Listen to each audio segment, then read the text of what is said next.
Hello, this is me, amazingly in my dining room, where else would I be, doing a live poetry set. It's live, what could go wrong? The dogs may or may not get involved. I may drop things, battery may run out, but we're going to give it a go. This is particularly for everybody in Peterborough. The positive of lockdown is, of course, that I don't have to drive, so I can do this, which is marvellous. And also I don't have to ring Gary and go, Gary, I'm lost in Peterborough, as has happened every single time I've ever gigged here. So let's have some poetry. We've been hearing a lot recently about key workers and how important they suddenly are. Here's a poem about key workers before they were even key workers. There is more to your cleaner than meets the eye. That one gets up at 5, runs as fast and far as heart and lungs can bear, revels in the recognition from other early morning pavement pounders, and then puts on the uniform of tabard, bleach-stained leggings, becomes invisible again. That one knows the name of every star that's in the sky, and more than that can tell you why they are so named, but has spent so long on hands and knees, she fears she may have lost the knack of looking up. That one's boyfriend's banged up again. Working double shifts, she has curated a collection of childcare, so complicated, tenuous, that in a gallery you would call it web or DNA of every day. That one says she's lucky. In a refugee camp far away at 15, 16, the soldiers said she was too old to rape, so mostly she was left alone. That one speaks 5 languages, including yours, so knows exactly what your husband and his mates make of her arse when she bends down to scrub those skirting boards. Laser jets from lowered lids, if looks could kill. That one holds a broken bird, a touch so light it's if her hands were wings, and not these red and swollen things, fingerprints burnt off with bleach. Convenient, she always thinks, when she starts a new career as master thief. And this one's writing poetry, verse as vicious as vipers, mouth so acidic it makes diamonds bleed. This one's writing poetry. There is more to your cleaner than you will ever see. So the plan is to do some poems from my book, some poems that aren't in my book, and a couple of virus poems as well. Now normally, if I was doing a gig, I'd be able to sell books. I could sell this book to you. And I know people are going through hard times at the moment, but if you're able, and only if you're able, you can buy it on Amazon. It'd be really fabulous if you bought it. Your Cleaner Hates You and Other Poems by Cathi Rae. Thank you. So, at the moment we need all the love and all the dogs. This is Rescue Me. The Polish dog is old, a little shabby, moth-eaten around the seams. She resembles nothing more than a much-loved greying bear.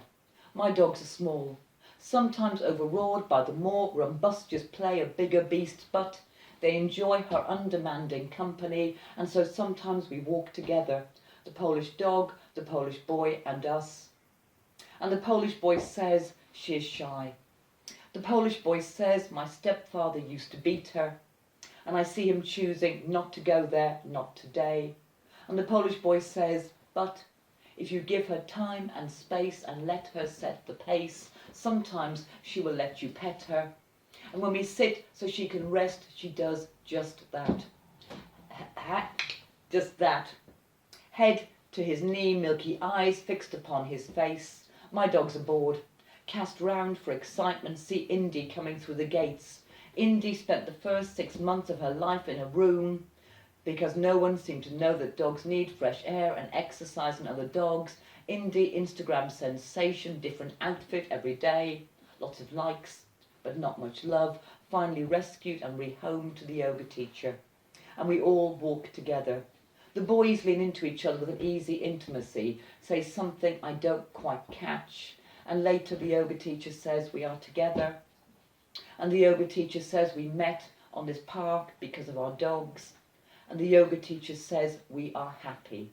And all of this, boys, dogs, park, all of this is a tiny miracle. But blink, blink, and you might miss it. Thank you. At the moment, people are talking a lot about the perfect storm of people being in lockdown with their abusers. So here's a poem about coercive control. This is the house that Jack built. Listen, How carefully doors are closed, one finger on the catch for fear of slams, nothing to disturb his well-deserved downtime. After all, as Jack says, he needs a bit of peace and quiet. This is the house that Jack built. Look, lights on only in rooms where he is sat with you. After all, as Jack says, why would he want to be alone when he has worked all day and missed you? This is the house that Jack built. Notice how pristine clean. There's a schedule for you to follow. Daily, weekly, monthly chores. After all, as Jack says, what else would you do at home alone all day? This is the house that Jack built. Count the cars on the drive, just one now. A stay-at-home wife means sacrifice. After all, as Jack says, you never were a very good driver. This is the house that Jack built, and this is his money. Receipts required, statements checked, questions asked. After all, as Jack says, what could you need that he doesn't provide? This is the house that Jack built.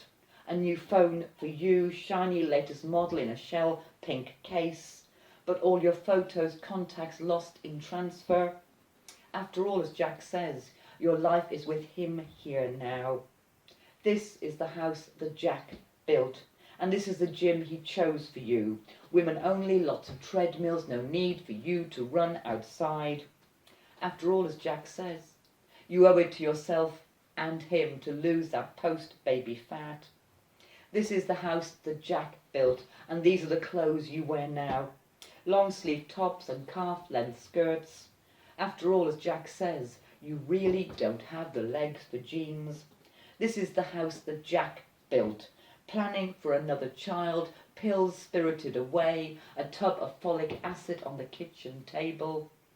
After all, as Jack says, you're not getting any younger. This is the world that Jack built. And this is the leaflet you picked up in the library, now hidden in the lining of your purse. After all, as Jack said, what could you achieve without him?